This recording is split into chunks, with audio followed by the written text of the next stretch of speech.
Hello friends. आज की इस वीडियो में मैं आपको पीएचपी के एक फ्रेमवर्क कोऑर्डिनेटर के बारे में बताऊंगा।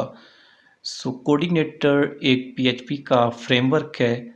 अगर आपके पास पीएचपी का बेसिक नॉलेज है तो आप इजीली कोऑर्डिनेटर सीख सकते हैं।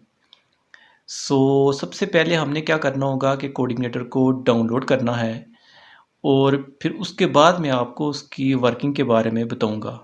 इस वीडियो में मैं आपको कोऑर्डिनेटर के बारे में कंप्लीट गाइड करूंगा कि कैसे कोऑर्डिनेटर पे वर्क करते हैं, उसका फ़्लो मैं बताऊंगा। कैसे एमवीसी अप्रोच कैसे यूज़ करते हैं कोऑर्डिनेटर में, कैसे कंट्रोलर को यूज़ करते हैं, कैसे मॉडल को यूज़ करते हैं, कैसे व्यू को यूज़ करते हैं। तो कंप्लीट मैं गाइड करूंगा। तो प्रैक्टिकली आपको बताता हूँ, आप देखेंगे तो ज़्यादा समझ आएगी। बातों से ऐसे कम समझ आएगी। तो चलें, सबसे पहले कोऑर्डिनेटर को डाउनलोड कर लेते हैं। तो आपने क्या करना है, सिंपल सबसे पहले कोऑर्डिनेटर को सर्च करना है। इंटरनेट थोड़ा स्लो है, अलबत्ता मैंने ऑलरेडी कोऑर्डिनेटर 3 को डाउनलोड किया हुआ है और इस वक्त जो कोऑर्डिनेटर का लेटेस्ट वर्जन आया है वो कोऑर्डिनेटर 4 है। लेकिन कोऑर्डिनेटर 4 पे अभी मैंने वर्क नहीं किया। मैं चूँकि अभी कोऑर्डिनेटर 3 ही यूज़ करता हूँ, तो आपको भी मैं कोऑर्डिनेटर 3 के बारे में ही बताऊँगा। अलबत्ता ज़्यादा डिफरेंस नहीं होगा कोऑर्डिनेटर 4 में। अगर आपने 3 सीख लिया तो 4 भी आपको आ जाएगा। जब मैंने सीखा था तब कोऑर्डिनेटर फ्रेमवर्क 2 था, वर्जन 2। तो ये आगे गई है coordinator.com की एक वेबसाइट और यहाँ से आप इजीली कोऑर्डिनेटर को डाउनलोड कर सकते हैं। तो ये है कोऑर्डिनेटर, डाउनलोड पे क्लिक करना है। तो ये देखें, ये आपके पास जैसा कि मैंने बताया था कोऑर्डिनेटर 4, ये है इसका लेटेस्ट वर्जन जो अभी कुछ पिछले मंथ आया है। तो ये कोऑर्डिनेटर 3 है जो मैं यूज़ करता हूँ। और आपने अगर मेरे साथ कोऑर्डिनेटर को सीखना है तो आप कोऑर्डिनेटर 3 को इंस्टॉल कर लें। तो इसके लिए मिनिमम क्या रिक्वायर्ड है कि पीएचपी का 5.6 वर्जन होना चाहिए आपके पास। तो आपके पास तो ज़ाहिर है, अगर आप कोऑर्डिनेटर सीखना चाहते हैं तो आपने ज़ेम सर्वर यूज़ किया होगा, ज़ेम आपके पास होगा। और कोऑर्डिनेटर अगर आप सीखना चाहते हैं तो आपने ज़रूर पहले पीएचपी में काम किया होगा, पीएचपी के बारे में बेसिक नॉलेज आपके पास होगा और होना भी चाहिए। तो यहाँ पे ये देखें, कोऑर्डिनेटर 4, कोऑर्डिनेटर 3 और कोऑर्डिनेटर 2 भी दिया गया है। तो कोऑर्डिनेटर 3 को डाउनलोड कर लेते हैं। यहाँ से मैंने ऑलरेडी डाउनलोड भी किया हुआ है। अगर इंटरनेट स्लो हो तो मैं उसी को यूज़ कर लेता हूँ जो मैंने ऑलरेडी डाउनलोड किया हुआ है, लेकिन मैं आपको बताना चाहता था कंप्लीट कि कैसे डाउनलोड करते हैं, कैसे एक्सट्रैक्ट करते हैं। तो अलबत्ता यहाँ से आपने क्या कर लेना है, डाउनलोड कर लेना है। तो अभी इंटरनेट स्लो है तो मैंने ऑलरेडी डाउनलोड किया हुआ है, मैं आपको वो फाइल दिखा देता हूँ। इसे कट करता हूँ और ये आप डेस्कटॉप पे ये देख सकते हैं कोऑर्डिनेटर, सॉरी, ये है कोऑर्डिनेटर 3.1.11। ये आपने वहाँ से सिंपल डाउनलोड कर लेना है। कोई इतना ये हैवी सॉफ्टवेयर, कोई हैवी फ्रेमवर्क नहीं है। जस्ट 3 से 4 MB तक होगा, ज़्यादा से ज़्यादा हुआ। तो अब आपने क्या करना है, जैसा कि जब पीएचपी में काम करते हैं तो मैं ज़ेम सर्वर यूज़ कर रहा हूँ इसके साथ, तो htdoc के फोल्डर में मैं पेस्ट करूँगा इसे। अगर आप वेम सर्वर यूज़ करते हैं तो आई थिंक वेम सर्वर में www के नाम से एक फ़ोल्डर होता है, आपने फिर उसमें पेस्ट करना है। क्योंकि मैं ज़ेम सर्वर यूज़ कर रहा हूँ तो इसको यहाँ से मैं कट करूँगा सी ड्राइव में। ये सी ड्राइव ओपन कर ली, इसमें ये ज़ेम के बाद ये htdoc का फोल्डर है।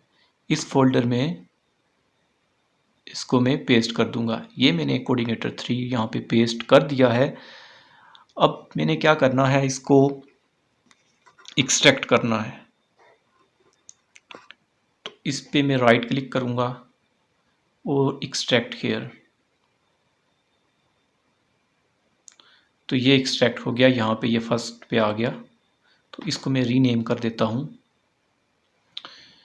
इसको मैं नाम दे देता हूँ यूट्यूब का, यूट्यूब। मैंने क्या उसको रीनेम किस नाम से किया, YouTube. So I think already YouTube के नाम से कोई फाइल है। सो इसको मैं कर देता हूँ डेमो के नाम से, डेमो। ये भी ऑलरेडी है। सो इसको क्या दे देते हैं नाम, ओके, डेमो 1। ठीक है, डेमो 1, ये हमने उस फाइल का नाम रख लिया है। अब इसको ओपन करके दिखाता हूँ। तो ये हैं, इसमें कुछ ऐसे फ़ोल्डर, आपको फ़ोल्डर और फाइल्स नज़र आएंगी, और सबसे जो इम्पॉर्टेंट है वो फर्स्ट एप्लीकेशन का ये फ़ोल्डर है। तो इस फ़ोल्डर में आगे 3 फ़ोल्डर बहुत ही इम्पॉर्टेंट हैं। फर्स्ट कंट्रोलर, सेकंड मॉडल और थर्ड व्यू। क्योंकि ये MVC, मॉडल व्यू कंट्रोलर, ये अप्रोच है। तो चलें इसको मैं ओपन कर लेता हूँ अपने टेक्स्ट एडिटर में। मैं सबलाइम टेक्स्ट 3 यूज़ करता हूँ। अगर आप नोटपैड प्लस प्लस या कोई और टेक्स्ट एडिटर यूज़ करते हैं तब भी ठीक है, एटम यूज़ करते हैं या सबलाइम। बहरहाल मैं सबलाइम यूज़ कर रहा हूँ, सबलाइम टेक्स्ट 3। सो सबलाइम टेक्स्ट 3 को मैंने ओपन किया। ये ऑलरेडी मैंने कुछ वर्क किया हुआ है, इस पर आप फोकस ना करें। यहाँ से मैं जस्ट ओपन फोल्डर करूँगा, लोकल डिस्क सी में, ज़ैम्प में, htdoc, और क्या नाम रखा था, डेमो 1। सो ये ओपन कर लिया। ये देखें, फर्स्ट जो फोल्डर का नाम है वो डेमो 1 है, उसके अंदर ये फोल्डर और फाइल्स पड़ी हैं। तो मैंने बताया था कि एप्लीकेशन में जो कंट्रोलर, मॉडल और व्यू, हमने इनको डिस्कस करना है। तो अब मैं इस कोऑर्डिनेटर को ब्राउज़र पे पहले रन करके आपको दिखाता हूँ कि कैसे रन करना है। तो उसके लिए क्या करना है, सबसे पहले PHP ज़ैम्प सर्वर को स्टार्ट कर लेना है। तो चलते हैं फिर लोकल डिस्क सी में, ज़ैम्प और कंट्रोल को स्टार्ट कर लेते हैं। इसके बारे में आपको ऑलरेडी पता ही होगा, ज़ैम्प के बारे में आपने PHP पे काम किया होगा, ज़ाहिर है तभी आप कोऑर्डिनेटर सीख रहे हैं। तो ये स्टार्ट कर लिया, ये भी स्टार्ट कर लिया। अपाची और माईसीक्वल को स्टार्ट कर लेना है, क्योंकि PHP का कोड रन करने के लिए ये ज़रूरी है। तो चलें, यहाँ पे मैं सिंपल टाइप करता हूँ, लोकल होस्ट इंटर प्रेस कर देता हूँ। तो ये तो ज़ैम्प ओपन हो गया। अभी मैं ये जो डैशबोर्ड लिखा हुआ है यहाँ पे स्लैश के दरमियान में, यहाँ पे मैं अपने उस फोल्डर को जो मैंने रीनेम किया था किस नाम से, डेमो 1 के नाम से, ठीक है, मैंने लिख लिया। अब मैं जस्ट इंटर प्रेस करूँगा तो कोऑर्डिनेटर का एक व्यू मेरे पास ओपन हो जाएगा। तो ये देखें, वेलकम टू कोऑर्डिनेटर। ये एक पेज बाय डिफ़ॉल्ट कोऑर्डिनेटर में डिज़ाइन है। ये पेज कहाँ पे है वो भी मैं आपको दिखाऊंगा। अगर कंट्रोल U प्रेस करें तो इसका सोर्स कोड भी आ जाएगा। ये देखें, ये इसका सोर्स कोड है। बहरहाल इसको रहने दें आप। तो चलते हैं वापस टेक्स्ट एडिटर में। तो यहाँ पे एप्लीकेशन में कंट्रोलर है, कंट्रोलर्स में वेलकम लिखा हुआ है। ये वेलकम, ये कंट्रोलर है। तो इस पे ये कुछ कोड लिखा है। ये जो है यहाँ से लाइन नंबर 6 से 20 तक, ये लाइंस हमें नहीं चाहिए, इनको क्या कर देते हैं, कट। ठीक है, अब ये क्या है, अभी बल्कि मैं इस पूरे को डिलीट करके इसको भी डिलीट कर देता हूँ और दोबारा से बनाते हैं। ये ऑलरेडी बना हुआ था इसमें कोऑर्डिनेटर में पहले से, तो मैंने उसको डिलीट कर दिया कंट्रोलर को, वेलकम में। अब मैं यहाँ पे एक न्यू फाइल बनाता हूँ। अभी मैं रिफ़्रेश करूँगा तो वो गायब हो जाएगा जो मैंने आपको दिखाया था वहाँ पे, ये व्यू, क्योंकि मैंने उस कंट्रोलर को ही डिलीट कर दिया। वो उसी की मदद से, ये देखें, welcome dot message dot PHP, ये वही, ये किधर है फाइल, एप्लीकेशन के फोल्डर में, व्यूज़ के फोल्डर के अंदर welcome dot message dot PHP की फ़ाइल है।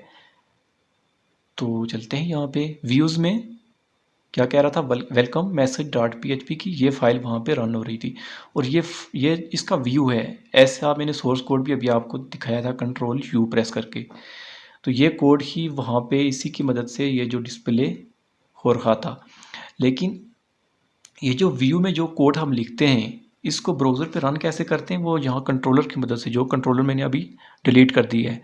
तो कंट्रोलर डिलीट कर दिया तो ये भी मुझे नहीं चाहिए, इसको भी डिलीट कर देता हूँ। दोनों फाइल्स मैंने डिलीट कर दी हैं।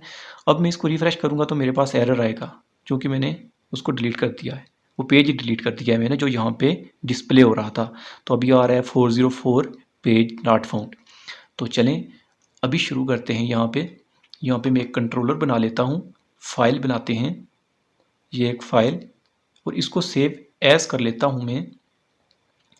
इसका नाम मैं रखूँगा होम डॉट PHP। आप कोई भी नाम दे सकते हैं अपनी मर्ज़ी से, आप कंट्रोलर का कोई भी नाम दे दें।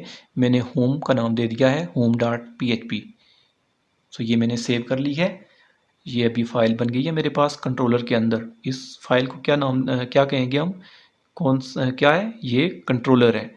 अब इसके अंदर सिंपल PHP का आपने सिंटैक्स लिखना है। ये PHP का सिंटैक्स, इसके बारे में आपको ऑलरेडी पता होगा। जूम करके दिखा देता हूँ। ये इसके अंदर अब हमने क्या लिखना है, क्लास ये कीवर्ड है। अगर आप ऊप के कंसेप्ट हैं, ऑब्जेक्ट ओरिएंटेड प्रोग्रामिंग के, तो आपको पता होगा क्लास और ऑब्जेक्ट का। बहरहाल अगर आपको नहीं पता तो यहाँ पे मैं बिल्कुल बेसिक चीज़ें बताऊँगा। सो क्लास अब यहाँ पे आगे, इसके आगे वो नाम देना है जो आपने इस फाइल का नाम रखा है। इस फाइल का नाम मैंने रखा है होम, तो मैं यहाँ पे भी होम लिखूँगा ऐसे ही। और ये याद रखना है, फर्स्ट जो करैक्टर होगा वो कैपिटल में होना चाहिए, इस फाइल का भी और इस क्लास का भी। जो नाम आप फाइल का रखेंगे वही यहाँ पे क्लास का नाम रखेंगे। जैसा कि मैंने यहाँ पे होम डॉट PHP लिखा है, तो यहाँ पे भी मैं होम लिखूँगा। तो इसके आगे क्लास होम के नाम से, और ये क्या है, कंट्रोलर के फोल्डर के अंदर बना रहे हैं, और ये हमारा कंट्रोलर ही होगा। और इसका नाम यहाँ पे, इसको एक्सटेंड करना है, यहाँ पे एक्सटेंड्स। ये चीज़ें आपको समझ आ जाएंगी, ये बार बार रिपीट होंगी। Sorry, CONTROLLER controller. तो यहाँ पे करली ब्रेसेस ऐसे। तो ये अब हमारे पास क्या बन गया, एक कंट्रोलर। अब ऐसे ही आपने कंट्रोलर बनाने हैं, जिस नाम से मर्ज़ी बनाएं। यहाँ पे फाइल का जो नाम देंगे वो यहाँ पे वही नाम देना है। और बाकी जो क्लास, एक्सटेंड्स और CI कंट्रोलर, ये जो वर्ड लिखे हैं मैंने, ये ऐसे सेम रहेंगे हर कंट्रोलर में। ठीक हो गया। तो अभी जो कोड हमने लिखना है वो इन ब्रेसेस के अंदर लिखना है।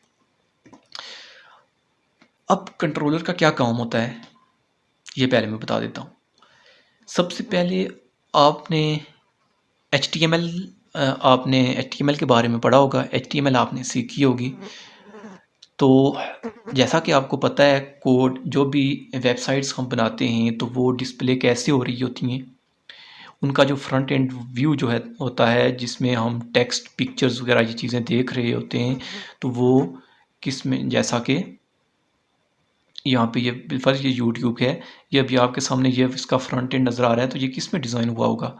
ज़ाहिर है बेसिक HTML में तो डिज़ाइन हुआ होगा, फिर उसमें CSS, जावास्क्रिप्ट, मल्टीपल लैंग्वेजेस का यूज़ करके। तो बेसिक जो HTML है उसके बारे में भी आपको पता होगा।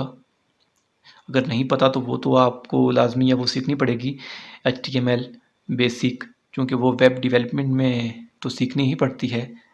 बेसिक HTML का नॉलेज होना चाहिए, अगर CSS का ना भी हो तो भी काम चल जाएगा। तो अब हमने इस पे HTML का कोड कैसे रन करना है कोडिग्नेटर में। तो HTML का कोड रन तो बाद में करेंगे, पहले वो हमने ये तय करना है कि वो लिखना कहाँ पे है HTML का कोड। तो HTML का जो कोड होगा वो लिखना है आपने व्यूज़ के फोल्डर के अंदर। ठीक हो गया। ये बात अपने माइंड में बैठा लें कि जो HTML का कोड है वो आपने लिखना है व्यूज़ के फोल्डर के अंदर। ठीक है। अब व्यूज़ के फोल्डर के अंदर कैसे लिखेंगे, तो उसके लिए व्यूज़ के फोल्डर के अंदर भी फाइल बनानी पड़ेगी। अब मैं यहाँ पे भी एक फ़ाइल बना लेता हूँ। अभी ये कंट्रोलर के अंदर एक फ़ाइल बना ली है, अब मैं व्यू के अंदर भी एक फाइल उसी तरह बनाता हूँ। ये व्यूज़ का फोल्डर है, इस पर मैं राइट क्लिक करूँगा, न्यू फाइल, और इसको सेव एज कर देता हूँ। इसका नाम रख देता हूँ मैं, इसका नाम भी होम, या इसका नाम कोई और रख लेते हैं, या होम ही रख लेता हूँ, home.php। सेम वही नाम रख लिया है, ज़रूरी नहीं आप कोई और नाम भी रख सकते हैं। ये फाइल मैंने कैसे क्रिएट किया है, व्यूज़ के फोल्डर के अंदर। व्यूज़ के फोल्डर के अंदर एरर का फोल्डर है, एरर के फोल्डर के अंदर नहीं क्रिएट की, बल्कि व्यूज़ के फोल्डर के अंदर क्रिएट की है मैंने। ये अलग फोल्डर है एरर्स का। home.php की मैंने फाइल क्रिएट कर दी। अब इस पे मैं सिंपल HTML का सिंटैक्स लिखूंगा। ये HTML का सिंटैक्स ठीक हो गया। बॉडी के अंदर जस्ट मैं अपना नाम ही लिख लेता हूँ, ये मुदस्सिर मैंने लिख दिया, ठीक है। इतना तो आपको आता ही होगा, ये HTML का बेसिक सिंटैक्स है। बॉडी के अंदर मैंने अब जस्ट अपना नाम लिखा है, ठीक है। अब इस नाम को मैं कैसे ब्राउज़र पे कैसे डिस्प्ले कैसे करवाऊँगा, सबसे पहले हमने ये सीखना है कि फ़ाइल जो कोड हम लिखते हैं, लिखते कहाँ पे हैं और रन कैसे करते हैं। तो लिखते हैं HTML का कोड, जो डिज़ाइनिंग का कोड होगा वो लिखेंगे व्यूज़ के फोल्डर के अंदर, ठीक हो गया। इसको रन करेंगे कंट्रोलर की मदद से। कंट्रोलर हमने इसीलिए डिज़ाइन किया था। सो कंट्रोलर में यहाँ पे आपने उस फाइल का एड्रेस देना है $this लोड, और यहाँ पे आपने लिखना है व्यू, ऐसे। व्यूज़ के अंदर यहाँ पे आपने उस फाइल का नाम लिखना है जो आपने व्यूज़ के फोल्डर के अंदर बनाई थी। तो व्यूज़ के फोल्डर के अंदर मैंने होम का बनाया था, होम नाम से फाइल बनाई थी, ठीक है। तो ये है। अब ये जो लाइन है इसको मैं कट कर देता हूँ यहाँ पे। सबसे पहले हमने एक फंक्शन बनाना है, पब्लिक फंक्शन इंडेक्स और ये ब्रैकेट्स, ठीक है। फंक्शन बनाना ज़रूरी है। क्लास, और क्लास के अंदर क्या होंगे, फंक्शंस, और फंक्शन के अंदर वो कोड जो मैंने अभी कट किया था वो वापस पेस्ट कर देता हूँ। $this लोड व्यू, व्यू के अंदर क्या लोड होना चाहिए, होम की फाइल जो ये मैंने बनाई है। अभी देखें, सेमीकॉलन, ठीक है। इतना कोड हो गया। अब रन करेंगे। क्या किया मैंने, सबसे पहले व्यूज़ के अंदर home.php के नाम से फाइल बनाई जिसमें सिंपल HTML का सिंटैक्स लिखा और अपना नाम लिखा। अब इस फाइल को मैं रन कराना चाहता हूँ ब्राउज़र पे, तो उसके लिए कंट्रोलर बनाया। कंट्रोलर में ये क्लास बनाई, क्लास के अंदर एक फंक्शन बनाया, फंक्शन के अंदर उसका एड्रेस दे दिया। समझ लें एड्रेस ही अभी, $this लोड व्यू, व्यू के अंदर होम की फाइल क्या हो जाए, लोड हो जाए। तो अभी यहाँ पे जाते हैं, यहाँ पे demo1 मैं रिफ़्रेश करूँगा, कुछ नहीं होगा। अब कोड रन कैसे करते हैं, तो demo1 को यहाँ से मैं रिमूव कर देता हूँ। यहाँ तक लोकल होस्ट स्लैश तक तो ठीक है। आगे आपने लिखना है कंट्रोलर का नाम। कंट्रोलर का नाम क्या है, होम, ठीक है। स्लैश, मैं अभी इंटर प्रेस करता हूँ, कंट्रोलर का नाम लिख लिया, ऑब्जेक्ट नॉट फाउंड।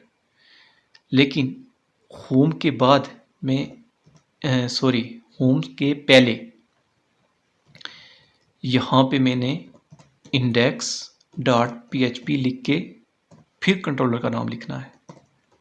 तो अभी कोड रन होगा। index.php लिखा, स्लैश होम, कंट्रोलर का नाम लिखा, कंट्रोलर के अंदर जो भी है, कंट्रोलर के अंदर होम की फाइल है तो वो आ जाएगी मेरे पास। इंटर, ओह सॉरी ये क्या हो गया, चलें फिर ट्राई करते हैं। सॉरी, होम लिख लेते हैं, मैं भी भूल गया हूँ। index.php इसके बाद लिखते हैं, ठीक है। कंट्रोलर का नाम, उसके बाद index.php और फिर स्लैश। सॉरी ये कुछ गड़बड़ हो रही है, यहाँ पे चेक कर लेते हैं। बाय डिफ़ॉल्ट रूट्स, ये क्या करना है, मैंने जल्दी जल्दी में कर लिया। ये कन्फिग का फोल्डर है, कन्फिग के फोल्डर के अंदर रूट्स का फोल्डर है। रूट के फोल्डर में चेक करना है कि बाय डिफ़ॉल्ट कंट्रोलर का नाम क्या है। तो ये रूट्स फोल्डर में जाना है, यहाँ पे नीचे जाते जाएं और यहाँ पे डिफ़ॉल्ट कंट्रोलर जो सेट था वो है था वेलकम। मैं अभी यहाँ पे इसको रिमूव करके जो ये बनाया है इसको लिख देता हूँ। ठीक है, कंट्रोल एस कर लिया। इतना सा काम करना है, ये सेटिंग कर लेनी है आपने। कन्फिग के फोल्डर में रूट की फाइल है, रूट की फाइल में जो यहाँ पे कंट्रोलर होगा उस कंट्रोलर का नाम आपने दे देना है। तो कंट्रोलर का नाम मैंने दे दिया है, वो नाम दिया है जिस नाम से मैंने कंट्रोलर बनाया था। तो अभी मैं ये रिमूव कर देता हूँ और जस्ट लोकल होस्ट और उसके बाद होम लिखा हुआ है मैंने, और जस्ट मैं यहाँ पे इंटर प्रेस कर देता हूँ। Oh sorry sorry sorry sorry, ये यहाँ पे सबसे पहले फाइल का नाम तो दिया ही नहीं है, तभी मैं ट्राई कर रहा हूँ क्यों गलत आ रहा है। डेमो1 फोल्डर का नाम था, उसके बाद फिर कंट्रोलर का नाम। ठीक है, ये मिस्टेक कर रहा था मैं। यहाँ पे मैंने ये जो फाइल है डेमो1, ये पाथ दिया ही नहीं मैंने। फोल्डर का नाम लिखना है, उसके बाद स्लैश और फिर होम और फिर inter. Sorry, index dot PHP भी यहाँ पे लिख लेते हैं। अभी ओपन हो गया, तो ये व्यू ओपन हो गया है। तो ये इंडेक्स डॉट PHP जो आ रहा है, ये दरमियान में हमें ये इजाफी लिखना पड़ रहा है, इसको रिमूव करना पड़ेगा ये, ताकि ये ना लिखना पड़े हमें। तो इसको भी रिमूव करेंगे। बहरहाल आपने कैसे कोड रन करना है, लोकल होस्ट स्लैश, उसके बाद आपने वर्किंग फ़ोल्डर का नाम लिखना है, वर्किंग फ़ोल्डर के बाद स्लैश लिख के फिर इंडेक्स डॉट PHP ये आपको लिखना ही पड़ेगा, और उसके बाद जो कंट्रोलर बनाया है वो कंट्रोलर। और ये तब रन होगा जब आपने by default dot config folder के अंदर यहाँ पे इसको सेट किया होगा डिफ़ॉल्ट कंट्रोलर हो। ओके, तो सबसे पहले हम इस बात को सही करके समझ लेते हैं, क्योंकि यहाँ पे मुझे भी कन्फ्यूजन हुई, क्योंकि मैं काफ़ी अर्से बाद में कोऑर्डिनेटर पे वर्क कर रहा हूँ। तो ये मैं भूल गया था डेमो1 लिखना, तो मैं डायरेक्ट ये कॉल कर रहा था, इसी वजह से ये डिस्प्ले नहीं हो रहा था। तो चलें, यहाँ पे एक और काम करना है। यहाँ पे फिर लोकल होस्ट लिखूँगा मैं, उसके बाद में डेमो1, और इसके बाद आपने लिखना है यूज़र गाइड। तो आपके पास एक यूज़र गाइड ओपन हो जाएगी। ये यूज़र गाइड कोऑर्डिनेटर की एक यूज़र डॉक्यूमेंटेशन है, वो ओपन हो जाएगी। ठीक है, ये देखें, यहाँ पे आपने जाना है जनरल टॉपिक्स पे। ठीक है, और यहाँ पे कोऑर्डिनेटर URL, और नीचे जाते जाएं removing the index dot PHP file, और हमने यही फाइल रिमूव करनी है।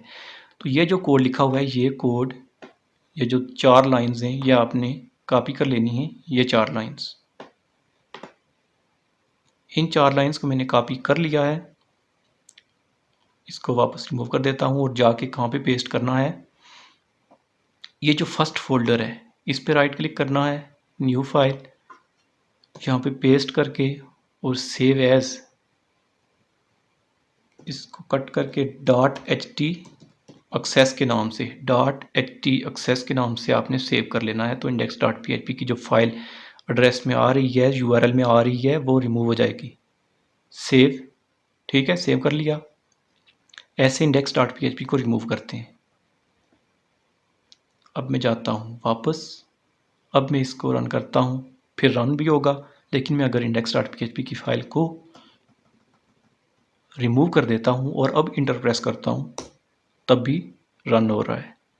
ये चेक कर लें आप, अगर आपको नज़र नहीं आ रहा तो ये नाम जो व्यू के फोल्डर के अंदर मैंने लिखा था वो प्रिंट हो चुका है। तो फाइल आपने रन कैसे करनी है, सबसे पहले आपने HTML का जो कोड लिखना है वो लिखना है एप्लीकेशन के फोल्डर के अंदर, व्यूज़ के फोल्डर के अंदर HTML की फ़ाइल बनानी है। HTML का कोड सब यहाँ पे लिखेंगे। मुदस्सर, यहाँ पे लिख लेता हूँ hello, welcome to Madhu web tag, ठीक है, कंट्रोल एस। अब जो भी HTML का कोड लिखना है वो व्यूज़ के फोल्डर के अंदर लिखना है, ठीक है, और उसको रन करना है कंट्रोलर की मदद से। ये कंट्रोलर के फोल्डर के अंदर ऐसे फाइल बना लेनी है। यहाँ पे एक सबसे पहले ये तो बता दिया है क्लास होम एक्सटेंड, अब उसके अंदर ये एक फंक्शन बनाना है, पब्लिक फंक्शन इंडेक्स। मैंने इंडेक्स नाम दिया है, आप यहाँ पे भी कोई और नाम दे सकते हैं। ये क्या है, फंक्शन का नाम। फंक्शन जब भी लिखते हैं, फंक्शन की पहचान कैसे होती है, उसके साथ ये ब्रैकेट्स होती हैं। अब ये फंक्शन, इसी फंक्शन के अंदर उसका ये देना है dollar this load viewer home, जो हमने व्यू के फोल्डर के अंदर फाइल क्रिएट की थी, ठीक है। अब यहाँ पे इंडेक्स मैंने दिया था तो इसलिए यहाँ पे मुझे इंडेक्स नहीं लिखना पड़ा, जस्ट डेमो1 होम लिखा तो डिस्प्ले हो गया। लेकिन मैं अगर इंडेक्स को चेंज कर देता हूँ, यहाँ से इंडेक्स की जगह मैं लिख देता हूँ लॉगिन, ठीक है। अब मैं यहाँ पे रिफ्रेश करूँगा तो एरर आएगा, ये देखें 404 page not found, because home controller तो लिखा है, ठीक है, लेकिन होम कंट्रोलर के अंदर फंक्शन का नाम इंडेक्स बाय डिफ़ॉल्ट कॉल होता है। अगर वो वहाँ पे अगर आपने इंडेक्स के अलावा कोई और नाम दिया है तो वो नाम भी लिखना पड़ेगा कंट्रोलर के साथ। ये देखें, अब मैं लॉगिन लिखा है मैंने, क्योंकि वहाँ पे लॉगिन लिख दिया है मैंने। इंटर प्रेस करूँगा तो मेरे पास वापस आउटपुट आ गई। यानी कोऑर्डिनेटर में कैसे PHP का कोड रन करते हैं उसके लिए ये लास्ट बार मैं आपको बता रहा हूँ। सबसे पहले लोकल होस्ट लिखना है, स्लैश फोल्डर का नाम, मेन फोल्डर का नाम जो हमने रीनेम किया था शुरू में वो, ठीक है। उसके बाद जो आपने कंट्रोलर बनाया है, कंट्रोलर का नाम लिखना है, कंट्रोलर के बाद फंक्शन का नाम। अगर फंक्शन का नाम आपने यहाँ पे इंडेक्स रखा है तो आपको लिखने की ज़रूरत नहीं, लेकिन इंडेक्स के अलावा कोई और नाम रखा है तो आपको लिखना पड़ेगा, ठीक है। अब ये कंट्रोलर हो गया, कंट्रोलर की मदद से HTML का पेज रन करते हैं और जो व्यू होता है वो डिज़ाइन करते हैं व्यूज़ के फोल्डर के अंदर। और थर्ड एक और चीज़ रह गई है, मॉडल। मॉडल्स में क्या करते हैं, मॉडल्स में क्यूरीज लिखते हैं। जब आप डेटाबेस के साथ इंटरेक्शन करवाएंगे, डेटाबेस में डेटा सेव करवाएंगे या फैच करवाएंगे, डेटाबेस के साथ जितनी भी कम्युनिकेशन होगी, जो इंसर्ट अपडेट डिलीट वगैरह की क्यूरीज जो होंगी, वो सब जो हम लिखेंगे वो मॉडल के अंदर लिखेंगे। तो डेटाबेस के बारे में अभी नहीं बता रहा, अभी जस्ट मैं इसका इंटरफेस बता रहा हूँ, इसको कैसे यूज़ करते हैं उसके बारे में बता रहा हूँ। मॉडल का क्या काम है, व्यू का क्या काम है, सॉरी कंट्रोलर और व्यू के बारे में, मॉडल के बारे में नेक्स्ट वीडियो में बताऊंगा। तो इतनी समझ आपको आ गई है कि कंट्रोलर कैसे बनाते हैं। तो कंट्रोलर ऐसे बनाते हैं, ये देखें, ये कंट्रोलर बनाया, कंट्रोलर के अंदर एक फंक्शन बनाया, फंक्शन के अंदर ये जो व्यूज़ के अंदर फाइल बनाई थी उसको लोड करवा दिया, ठीक है। इसको रन कैसे करते हैं, लोकल होस्ट, फिर फोल्डर का नाम, कंट्रोलर का नाम, फिर फंक्शन का नाम, ठीक है। तो चलें आगे बढ़ते हैं। यहाँ पे मैं बूटस्ट्रैप को डाउनलोड सॉरी उसका एक लिंक पेस्ट कर देता हूँ जो डिज़ाइनिंग में मदद देगा। बूटस्ट्रैप इसी तरह आपने सर्च करना है। बूटस्ट्रैप के बारे में अगर आपको पता है तो वेल एंड गुड, अगर नहीं पता तो अभी मैं बताऊँगा भी। तो गेट स्टार्टेड पे क्लिक करेंगे आगे।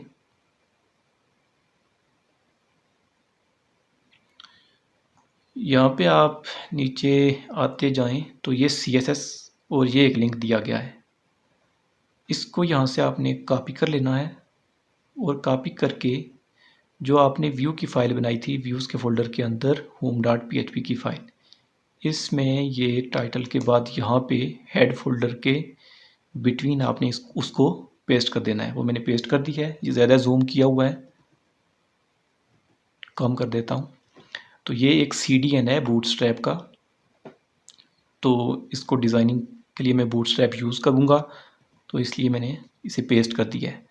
अब ये तो मैंने रफ बनाया था, इसको मैं कट कर देता हूँ और अब रन करता हूँ यहाँ पे इसको। अब बूटस्ट्रैप का मुझे नहीं चाहिए, तो ये अब मैंने वो रिमूव कर दिया है, तो अब कुछ भी डिस्प्ले नहीं होगा, ये देखें, ठीक है।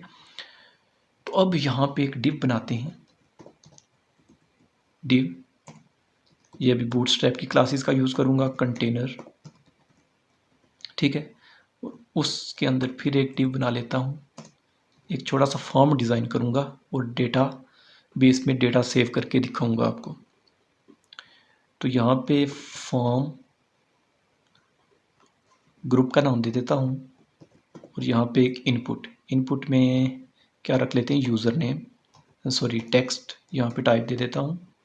ये आपको इतना डिज़ाइन करना अगर आता है तो ठीक, नहीं आता तो आप ये देख लें कैसे मैं डिज़ाइन कर रहा हूँ। सिंपल मैंने इनपुट लिखा है और अभी मैं रिफ़्रेश करता हूँ तो ये देखें ये एक टेक्स्ट बॉक्स आ गया मेरे पास। ठीक है, अभी यहाँ पे क्लास दे देता हूँ फॉर्म कंट्रोल की, तो वो ज़्यादा खूबसूरत नज़र आएगा। ये आप देख सकते हैं, ये नज़र आ रहा है लेकिन बहुत ही बड़ा है, तो मैं इसको थोड़ी देर के लिए यहाँ से कट कर देता हूँ और यहाँ पे सबसे पहले एक रो बना लेते हैं। रो और कॉलम में काम करेंगे, क्लास रो, और एक डिव और बना लेता हूँ जिसमें क्लास कॉल MD4 दे देता हूँ। ठीक है, और इसके अंदर वो पेस्ट कर देता हूँ दोबारा। थोड़ी सी कोड को थोड़ा एडजस्ट कर लेते हैं।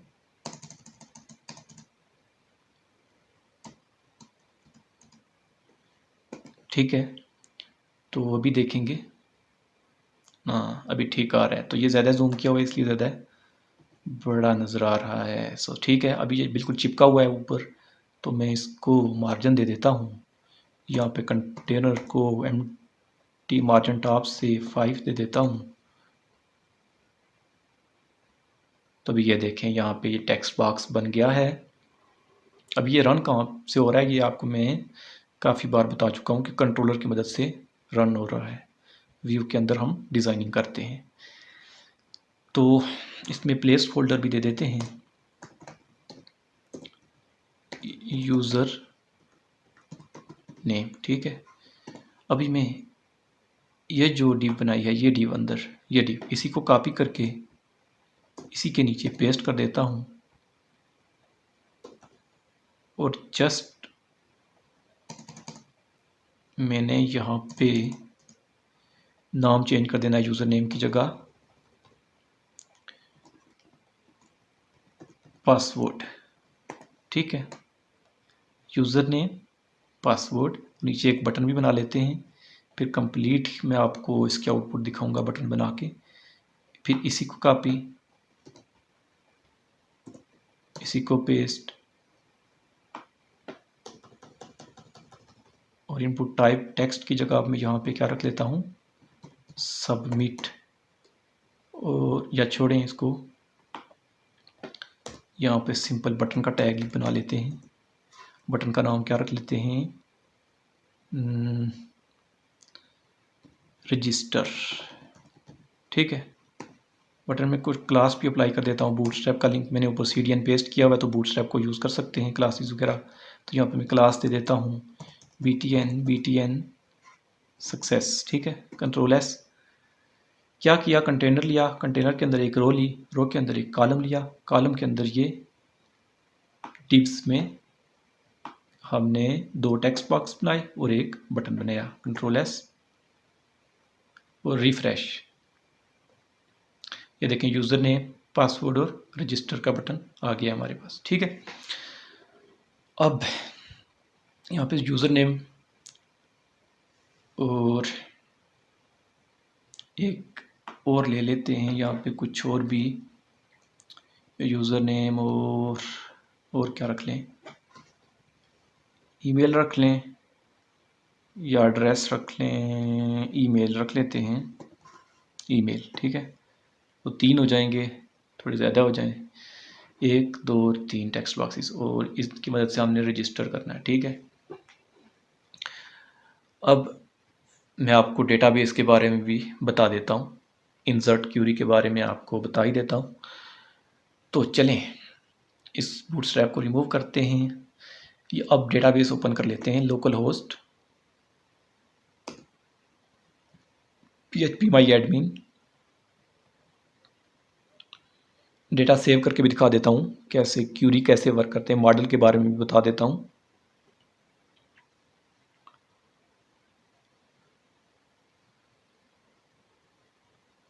अगर आप बेसिक PHP के बारे में जानते हैं तो आप बहुत इजीली सीख सकते हैं कोडिग्नेटर।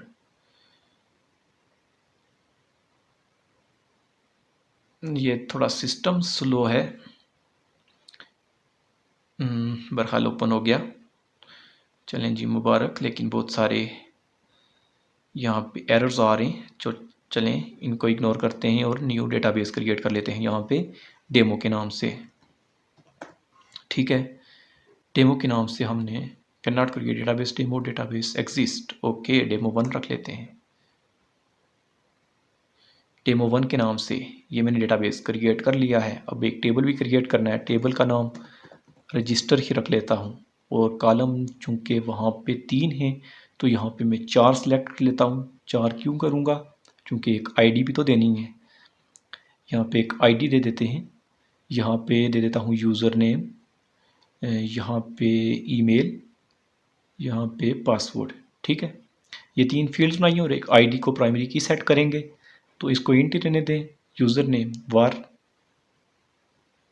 4 रख लेते हैं, ईमेल भी और पासवर्ड भी। ये इसकी लेंथ दे देते हैं जी 150, इसकी भी 150 ही रख लेते हैं, इसकी भी 150, बल्कि इसको वार 4 से हटा के हम टेक्स्ट रख लेते हैं।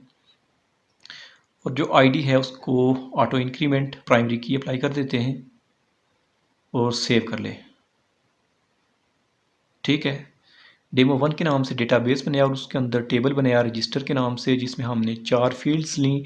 First field ID, second field user name and third email and fourth password. Okay, अब हम रजिस्टर करके देखेंगे यहाँ से रजिस्टर कैसे करते हैं। तो चलें, व्यू का काम था इंटरफेस डिज़ाइन करना, ये फ्रंट एंड डिज़ाइन करना। ये फ्रंट एंड तो हमने डिज़ाइन कर लिया है, लेकिन अभी हमने फ्रंट एंड में नाम तो नहीं दिए। जैसा कि ये है, यहाँ पे नाम एम्प्टी है, तो यहाँ पे नाम भी वही देने हैं जो आपने डेटाबेस में कॉलम के नाम रखे हैं। तो फर्स्ट मैंने रखा था यूज़र नेम, आईडी तो बाय डिफ़ॉल्ट खुद ही आ जाएगी, उसके आगे यूज़र नेम और सेकंड पासवर्ड। और पासवर्ड का यहाँ पे भी पासवर्ड यहाँ पे टाइप भी पासवर्ड कर लें। सॉरी, ये ईमेल था तो इसको ईमेल रख लेते हैं। ठीक है, यहाँ पे भी ईमेल और यहाँ पे इनपुट टाइप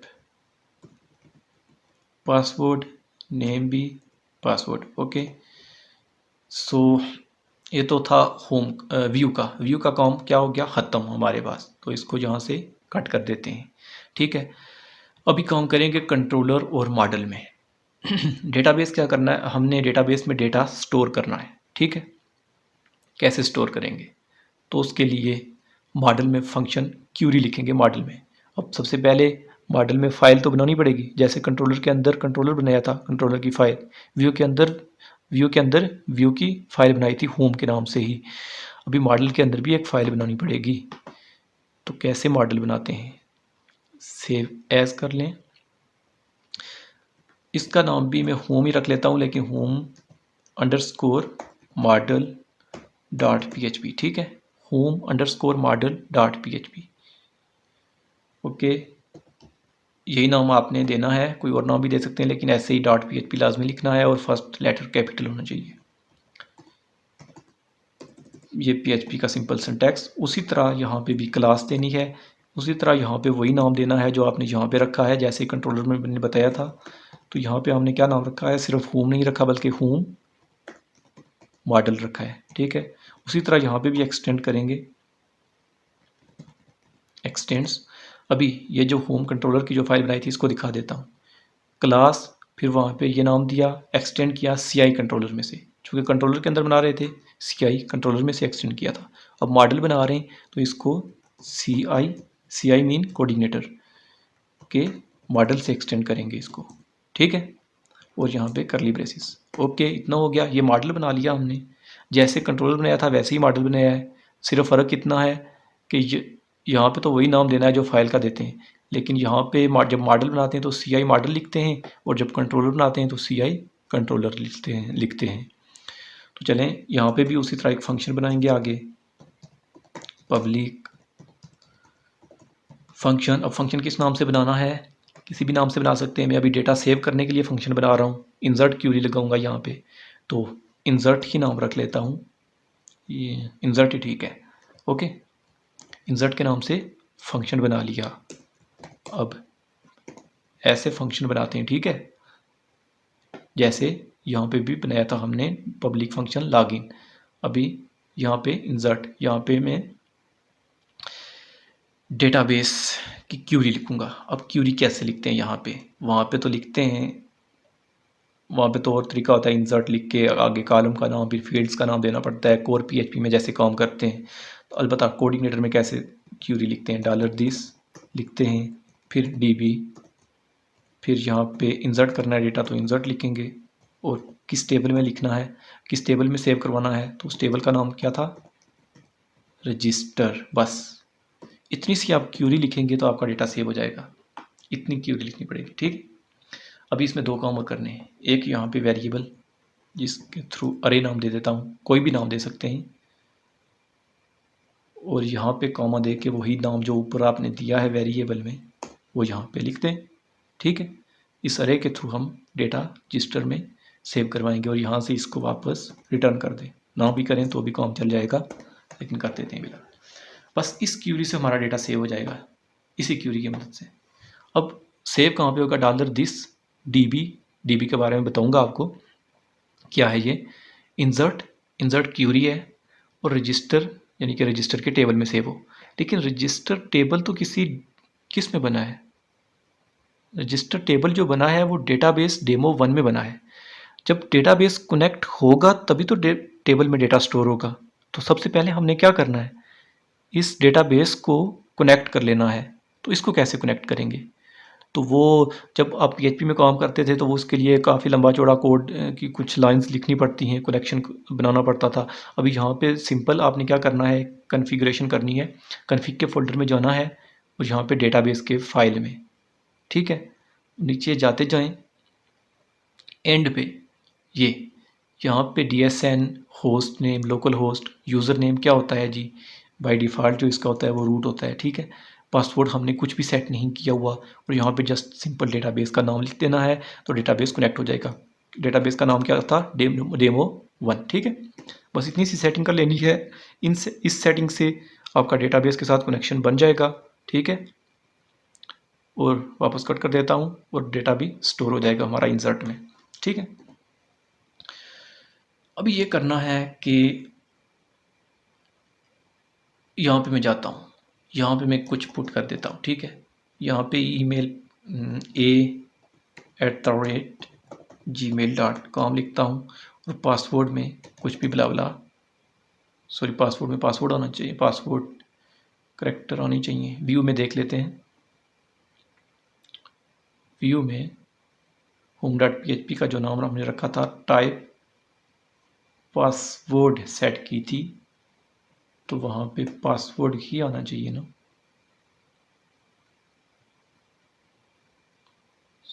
सॉरी, इसको रिफ़्रेश कर लेते हैं। यहाँ पे नाम मैंने दे दिया, ईमेल को ही दे दी, पासवर्ड ये देखें, ठीक है। अभी मैं रजिस्टर पे क्लिक करता हूँ तो कुछ भी नहीं हो रहा, डेटा सेव ही नहीं हो रहा। डेटाबेस में भी चेक कर लें, ये देखें अभी तो नहीं हो रहा। अभी कैसे होगा, सबसे पहले आपने एक्शन तो देना है जैसे कोर PHP में देते थे। ये हमने फॉर्म डिज़ाइन किया है। अब फॉर्म ये जो डिव है यहाँ से ये पूरी रो, इसको मैं थोड़ी देर के लिए कट करता हूँ, बिल्कुल मिटा नहीं रहा, कट कर रहा हूँ, वापस पेस्ट कर दूंगा, ठीक है।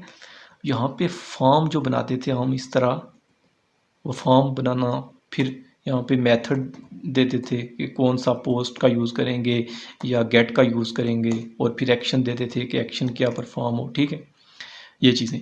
तो अभी कोऑर्डिनेटर में वर्क कर रहे हैं तो कोऑर्डिनेटर के तरीके से करेंगे, या कोऑर्डिनेटर के तरीके से ही कर लेते हैं, ठीक है। कोऑर्डिनेटर के तरीके से ये है कि फॉर्म जो आपने ये टैग बनाना होता है, ये कैसे बनाते हैं, फॉर्म ओपन और ये, और यहाँ पे ये, और PHP और इको भी साथ लिखना है। ठीक है, ये फॉर्म ओपन कर लिया। ओपन करने का ये टैग है, और क्लोज कैसे करते हैं, इको फॉर्म क्लोज। ठीक है, इसके दरमियान में हमने वो अपना फॉर्म का जो कोड है, जो डिज़ाइनिंग का कोड है, वो पेस्ट कर देना है। ठीक है, ये जो 9 लाइन में ये है,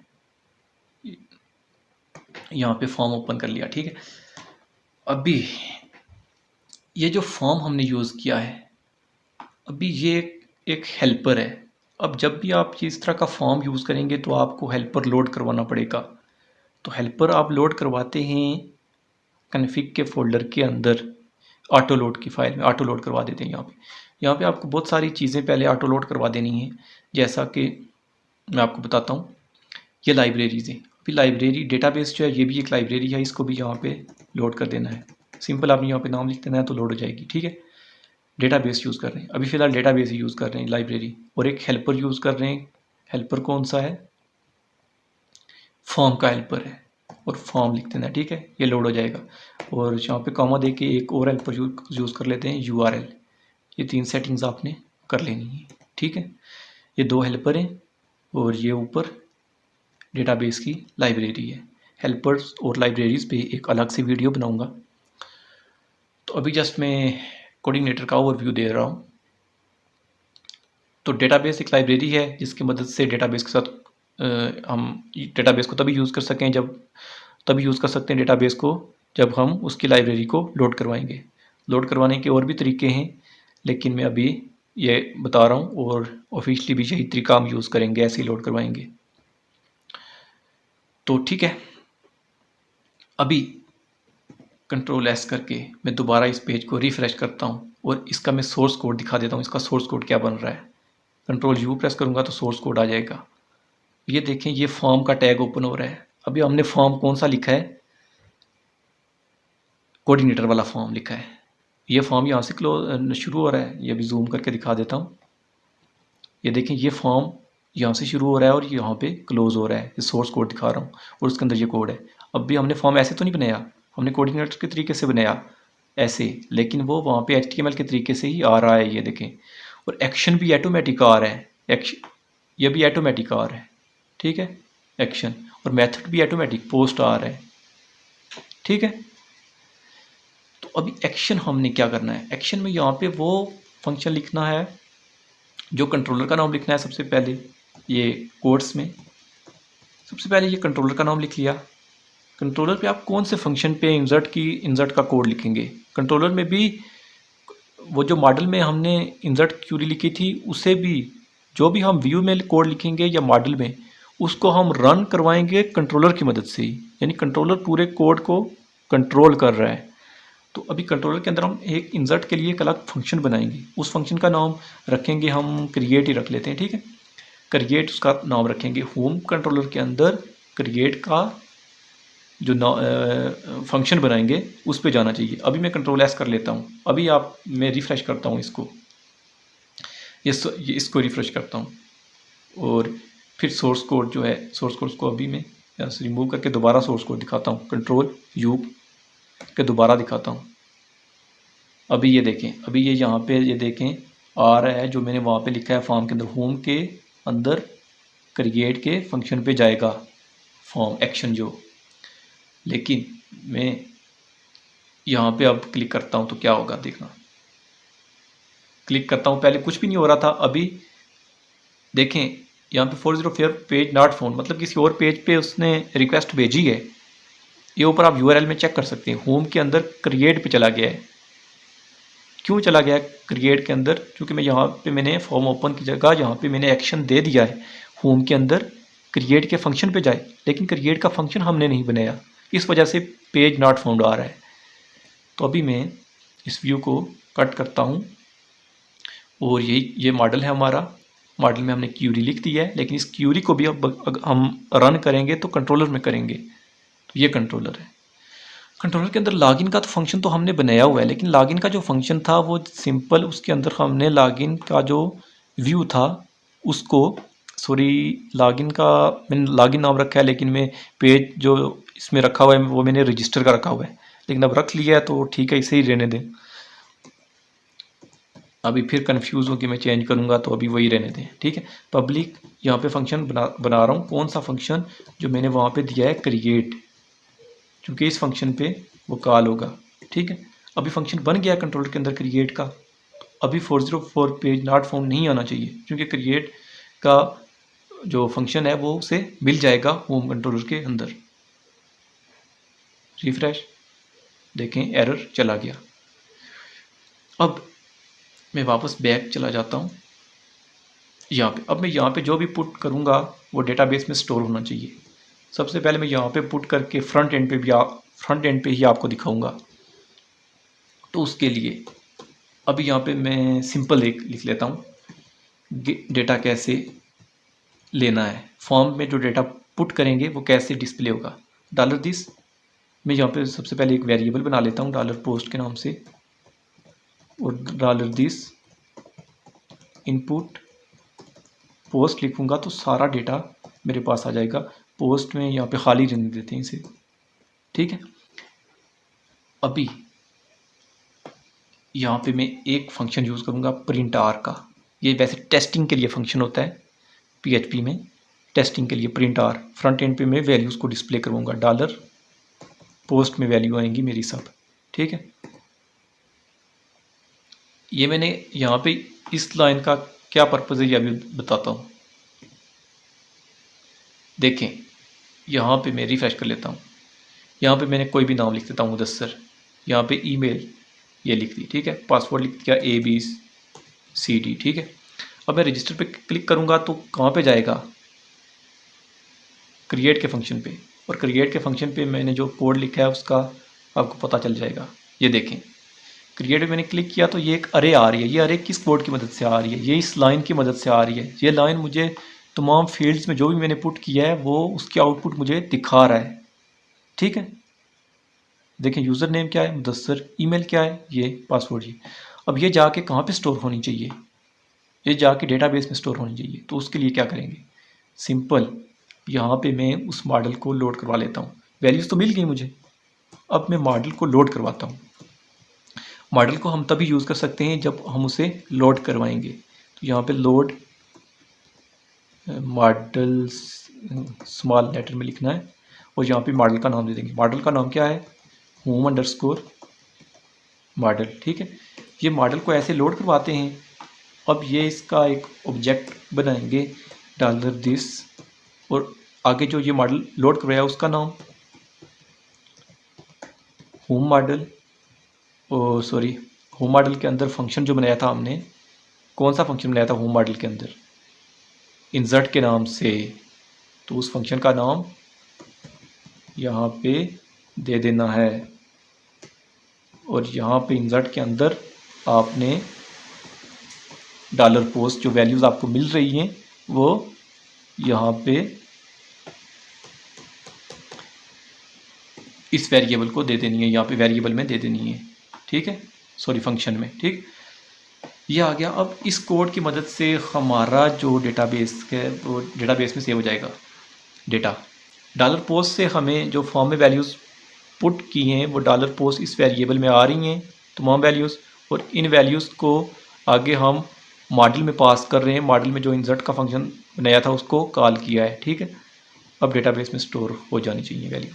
मैं रिफ़्रेश करता हूँ इसे, सॉरी पहले यहाँ से मैंने प्रिंट आर को हटा दिया था, ठीक है। रिफ़्रेश, एरर आ गया हमारे पास, undefined property home dollar home model, home dot PHP की लाइन नंबर 11 में एरर आ रहा है। चेक कर लेते हैं। 11 में ये क्या कर दिया हमने,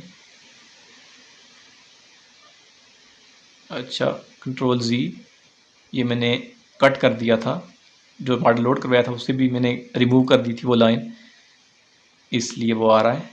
अभी मैं रिफ़्रेश करता हूँ अगेन, कोई एरर नहीं आया। अभी चेक करते हैं डेटाबेस में, डेटा ये ज़्यादा जूम हुआ है, इसको पहले मैं कम कर लेता हूँ और रिफ़्रेश करता हूँ। ये देखें 1 Mudassar ab@gmail.com ABCD password save हो गया। तो कैसे डेटा सेव हुआ? अब ये एक और सेव करके देखते हैं। यहाँ पे मैं लिख देता हूँ ASAD, ठीक है, असद। यहाँ पे ईमेल दे देता हूँ, यहाँ पे पासवर्ड 1 2 3 4 और रजिस्टर पे क्लिक करूँगा। अभी यहाँ पे देखते हैं रिफ़्रेश करके, ये देखें 2 ASAD और वो सेव हो चुका है। अभी यहाँ पे मैं सेव कर रहा हूँ और वापस मैं चाहता हूँ कि जब डेटा सेव हो तो उसी पेज पे रहे, ये ब्लैंक पेज मेरे पास ना आए। तो मैं यहाँ पे सिंपल एक लिखूँगा रिटर्न REDIRECT रीडायरेक्ट। और रीडायरेक्ट कहाँ पे करें? होम कंट्रोलर के अंदर लॉगिन का पेज जो है, असल में वो रजिस्टर का पेज है, लेकिन लॉगिन मैंने यहाँ पे फंक्शन का नाम रखा हुआ है तो ऐसे ही देना पड़ेगा। होम कंट्रोलर के अंदर लॉगिन का फंक्शन, यानी कि लॉगिन के फंक्शन के अंदर वो व्यू है, तो उस व्यू पे हमें वापस रीडायरेक्ट कर दे जब डेटा सेव हो जाए उसके बाद। तो अभी दोबारा यहाँ पे एक डेटा सेव करता हूँ, तो अभी किधर जाएगा अभी देखते हैं। मैं यहाँ पे लिख देता हूँ स्मिथ और यहाँ पे ईमेल को ही रख देता हूँ shkil@gmail.com, पासवर्ड ABCD और रजिस्टर। देखें वापस ब्लैंक पेज नहीं आया, बल्कि उसी पेज पे उसने स्टे कर लिया। मेन के रीडायरेक्ट मैंने यहाँ पे होम पे लॉगिन पे किया है और लॉगिन के अंदर जो व्यू है वो यही व्यू हमने पास किया हुआ है। तो चलते हैं डेटाबेस में चेक कर लेते हैं। तो ये एंट्री भी हमारे पास सेव हो चुकी है। तो ऐसे वर्क करता है कंट्रोलर, मॉडल और व्यू। अगेन बता देता हूँ, एक्सप्लेन कर देता हूँ एक बार फिर, और इसके बाद वीडियो एंड करते हैं। सबसे पहले व्यू में हम फ्रंट एंड डिज़ाइन करते हैं। ठीक हो गया? इतनी बात समझ आ गई? क्या करते हैं, व्यू के फोल्डर के अंदर हम फ्रंट एंड को डिज़ाइन करते हैं। उसके बाद उस फ्रंट एंड को डेटाबेस के साथ कनेक्ट करने के लिए हम मॉडल का यूज़ करते हैं। मेन मॉडल में हम किधर है मॉडल? ये मॉडल में हम क्यूरी लिखते हैं। इंसर्ट की क्यूरी लिख दी। अब इस मॉडल में जो हमने डेटा लिखा है ये, और जो व्यू में लिखा है दोनों, अब ये दोनों कैसे वर्क करेंगे? कंट्रोलर में, कंट्रोलर की मदद से।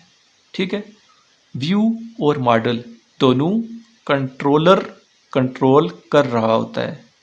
तो कंट्रोलर में सबसे पहले हमने ये किया कि एक फंक्शन बनाया, उस फंक्शन की मदद से व्यू का जो कोड हमने लिखा था उसको ब्राउज़र में डिस्प्ले करवाया इस लाइन की मदद से। दूसरा जो फंक्शन बनाया ये हमने मॉडल के लिए बनाया। मॉडल में जो इंसर्ट की क्यूरी लिखी थी उस मॉडल को भी लोड करवाया हमने, वैल्यूज़ भी फेच की यहाँ से।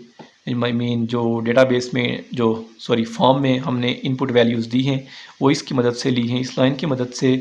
फिर दूसरी लाइन में हमने मॉडल को लोड किया और थर्ड लाइन में हमने उसको इंसर्ट करवा दिया, और फोर्थ लाइन में वापस इंसर्ट होने के बाद उसे लॉगिन वाले जो रजिस्टर वाला पेज है उस पर रीडायरेक्ट कर दिया।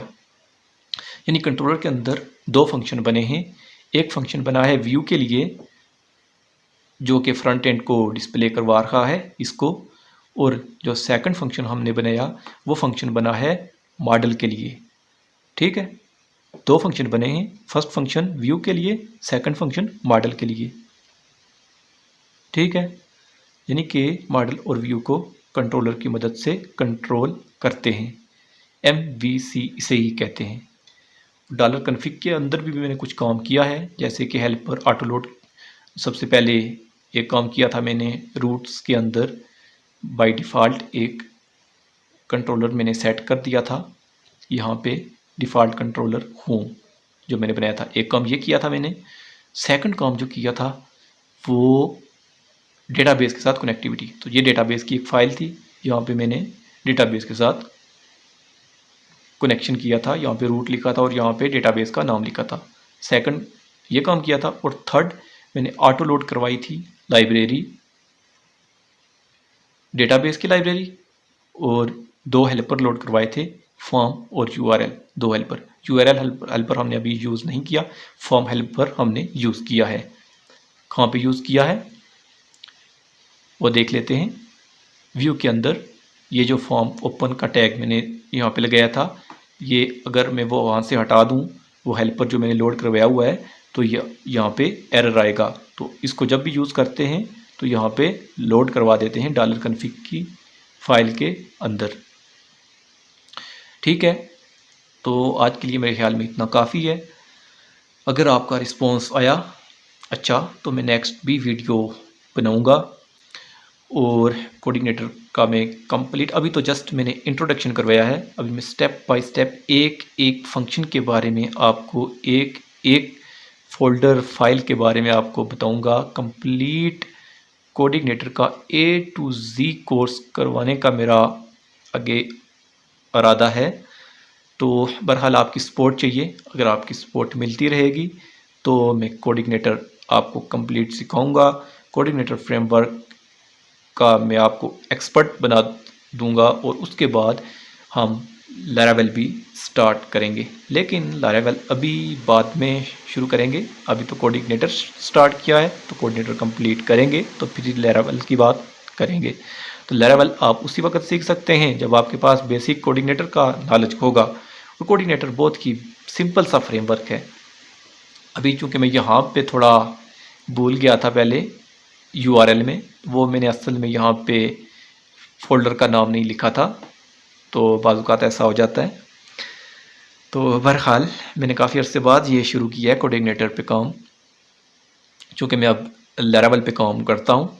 अभी वो लेटेस्ट है, लेकिन चूँकि मैंने भी पहले कोऑर्डिनेटर ही सीखा था, कोऑर्डिनेटर बेसिक है। अगर आपको कोऑर्डिनेटर की समझ आ जाती है तो आपके लिए कोई भी फ्रेमवर्क मुश्किल नहीं होगा।